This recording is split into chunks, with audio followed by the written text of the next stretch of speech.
மக்களே அன்னைக்கு ஒரு நாள் நைட் ரொம்ப பசியா இருந்துச்சு. ஃப்ரிட்ஜ ஓப்பன் பண்ணி பார்த்தேன். அப்ப நெத்தலி மீன் இருந்துச்சு பார்த்தீங்களா? அத வந்து நைட்டோட நைட்டா வந்து நான் வந்து 65 போல பொரிச்சு சாப்பிட்டேன்னு சொல்லிட்டு ஒரு வீடியோல போட்டிருந்தேன்.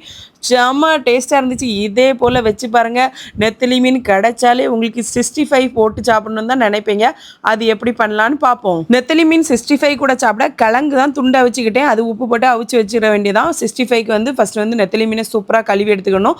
ஒரு முட்டையை அடிச்சு ஊத்திக்காங்க. நல்ல கலர்ஃபுல்லா இருக்க காஷ்மீரி வத்தல் பொடி, மஞ்சள் பொடி, ஒரு 1/2 கப்பு போல சோள மாவும், ஒரு 1/2 கப்பு போல கடலை மாவும் போட்டு தேவையான அளவு உப்பு போட்டு கையால நல்லா பெரட்டி விட்டுக்காங்க. முட்டை அப்புறமா அந்த மசாலா எல்லாம் நெத்தலி மீன்ல படுற மாதிரி பெரட்டி விட்டுட்டு ஒரு 10 நிமிஷம் ஊற வச்சுக்காங்க. எண்ணெயில வந்து அந்த மசாலா பிரிஞ்சே வராது மக்களே. சாப்பிடறதுக்கு அந்த முறுக்கு போல இருக்கும். பிள்ளைங்க எல்லாருமே நல்லா சாப்பிட்டாங்க. பொதுவா மரச்சினி கிழங்கும் பொரிச்ச மீன் காம்பினேஷனும் பிடிக்காத ஆளுகளே இருக்க மாட்டாங்க பார்த்துக்காங்க. அன்னைக்கு வந்து கிழங்கும் இருந்துச்சா தங்க வேட்டை தான். ஒரு துண்டு கிழங்கு அப்புறமா அந்த பொரிச்ச மீன் சாப்பிடும்போது வேற லெவல்ல இருந்துச்சு. கண்டிப்பா ட்ரை பண்ணி பாருங்க. செம்ம டேஸ்டா இருந்துச்சு மக்களே.